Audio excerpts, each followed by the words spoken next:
Hi guys, my name is Eric Ploney. I'm doing another video from our AR-15 Armorers course at Sonoran Desert Institute.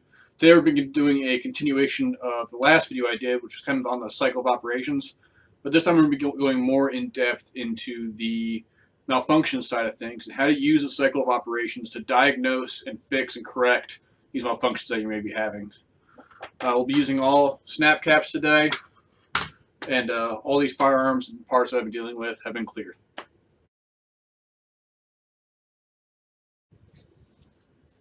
So the first malfunction we're going to talk about is a failure to feed. On your cycle of operations, your first step is feeding. And there's all kinds of things that can go wrong with this step. The most common I saw as an armorer, which you see right here, is a double feed. In which case you have 2 rounds trying to feed into the chamber at once. So there was a few things that caused this. Mostly it was magazines. I'll post up a picture here, but with the old Stanag Army magazines, with the green follower, we had all kinds of double feeds, triple feeds. Just those feed lips on those aluminum magazines are not designed to be reused 100 times. They're supposed to be a throwaway, expendable item. But people are using these magazines over and over and over again, wearing out those feed lips. The green follow on there is not self-correcting. It's not tilt-free, so it can get jammed up, cause all kinds of other problems, and you end up with multiple rounds trying to feed in, where the magazine would get bunched up from that follower binding up. No magazines would feed at all, or no rounds would feed at all. All kinds of issues with those magazines. So the first thing you need to look at is your magazines if you're having issues with feeding. So what I'm talking about with that magazine follower is I'll post a picture up here of what the old style used to look like. Basically, it had nothing to prevent the tilting of the carrier, of the follower itself, as it pushed the rounds up through the magazine. This follower is taken from a Magpul PMag, and it's got these channels here, or these slots, that'll ride in the grooves on the magazine, and that prevents the follower from tilting and binding up as it pushes the rounds through. The issue you would tend to have is the follower would get caught, and the rounds above it would just be loose. So you could just pull the magazine out, shake it, and rounds would start flying out because the follower wasn't keeping pressure against those feed lips. That just led to all kinds of issues, including double feeds, triple feeds, things like that. The Army did eventually do away with that. Eventually switched over to these tan follower magazines. Still cheap aluminum magazines aren't meant to be reused. We do anyways because we're cheap. But if you are getting issued these green follower magazines, swap them out for some PMags. Ask for some tan follower mags, because those green follower mags will fail you, guaranteed. Once you've cleared that out of the way, start looking at your rifle as far as cleanliness. You can also end up with, if your chamber is too dirty, you may get that round up into the chamber, but then it may get bound up once it's at that point. So I've tried to simulate that here. The round has mostly fed all the way. The chamber is rough, dirty. For whatever reason, it's not going fully into chamber. Another remedial action you can do to fix this, but it can often just make the situation worse if you're super dirty or out of spec casing, out of spec chamber, whatever. Tap your still forward assist. Now you're in battery. But that can lead to its own situations and own problems.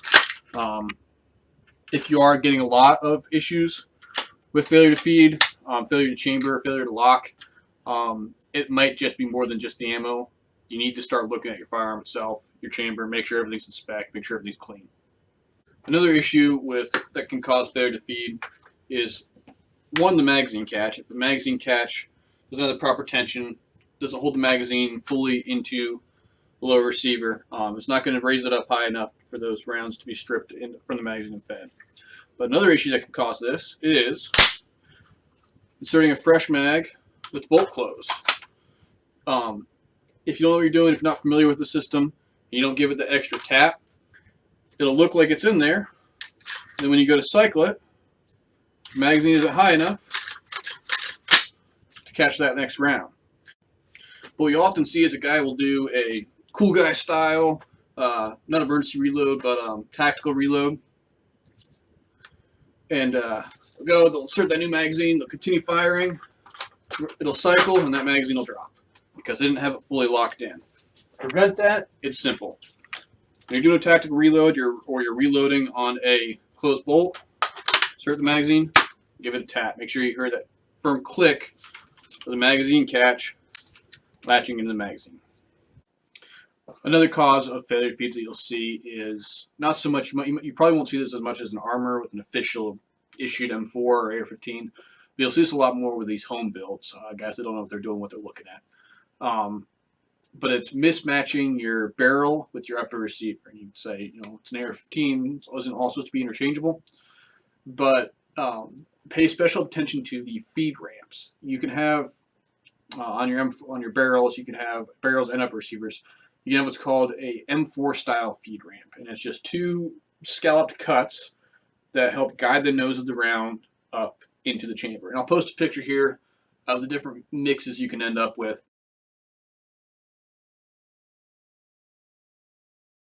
But you can have, I believe it's if you have the ramps on the barrel, but not the receiver, you can still get it to feed. But if you have it on the receiver without the barrel, you're going to have issues because it's going to ride up the ramp that's already cut into the receiver and hit on the barrel extension, and that'll cause your failure to feeds there. Again, I'll post some pictures here. You'll be able to see the difference between the different kinds of combinations, which ones will still work, which ones won't work at all.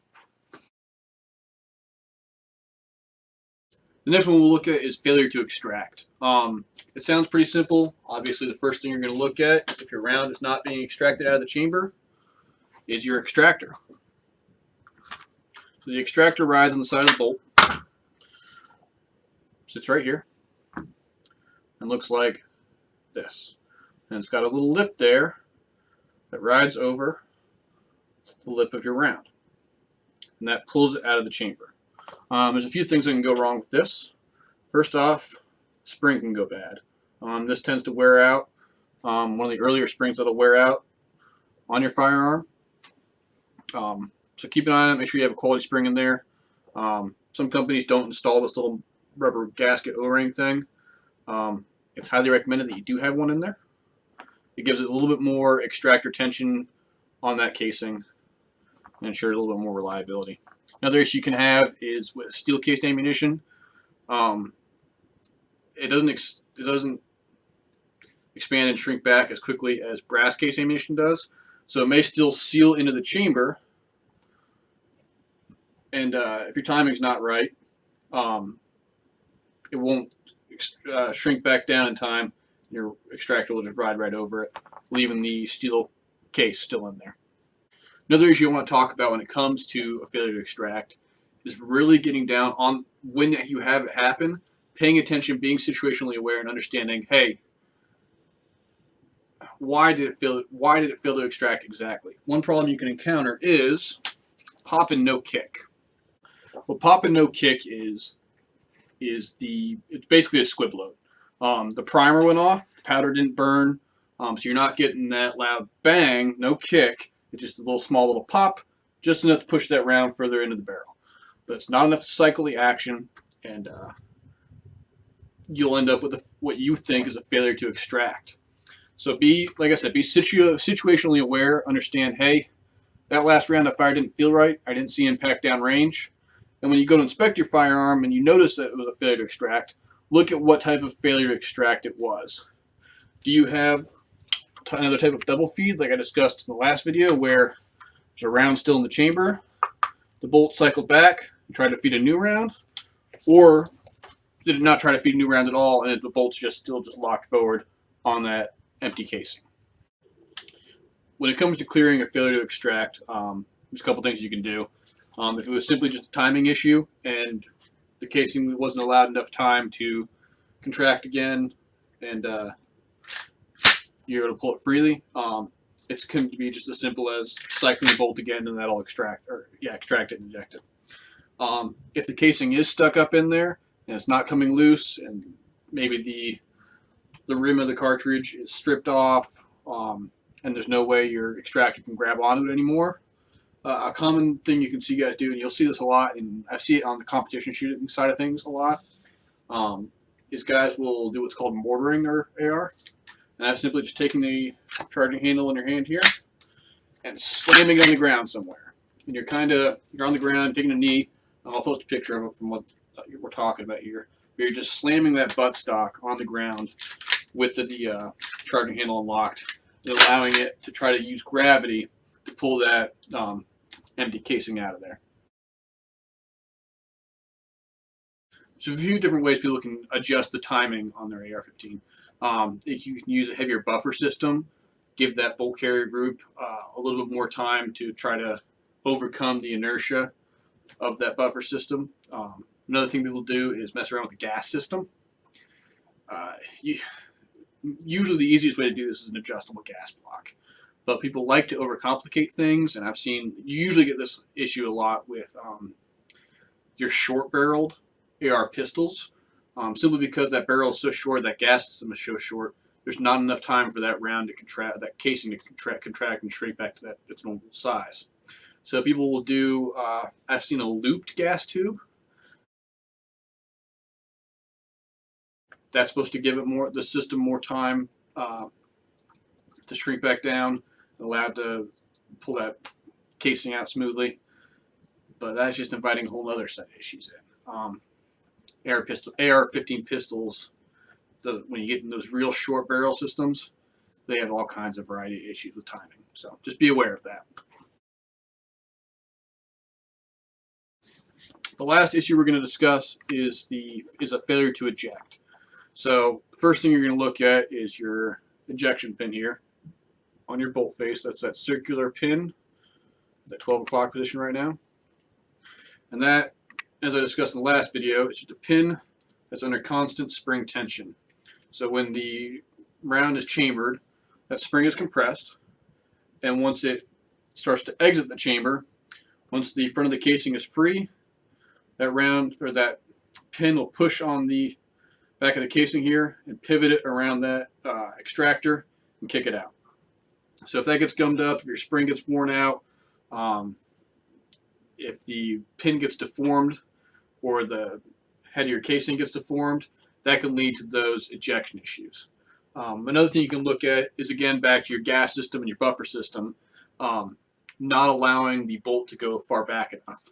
And that's another thing you'll see on the competition side of things is with these adjustable gas blocks, people have it tuned so low, or the gas release so minimal in order to create less felt recoil.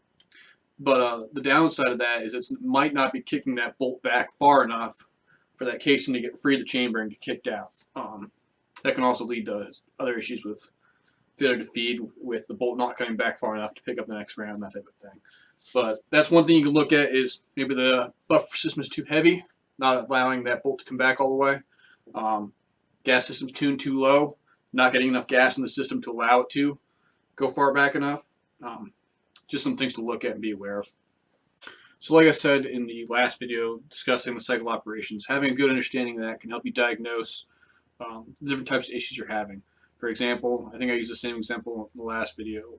If you have a double feed, but it's an empty casing on the front of the bolt and a fresh round trying to be fed, it's not a feeding issue. That, again, is a failure to eject issue. If you do have two live rounds trying to be fed in at the same time, that's going to be a feeding issue, and that's probably going to be your magazines, things like that. Another one you'll see that will be often called a double feed is with the empty casing still in there and a new round trying to feed in behind it. Again, two rounds trying to occupy the same space at the same time, but understanding that the casing's still left in there, and a new round trying to feed in behind it, now you have a failure to extract. Again, just being able to differentiate between these different types of malfunctions and where they fall into the cycle of operations can help you figure out which parts you need to look at and diagnose your problem and fix them.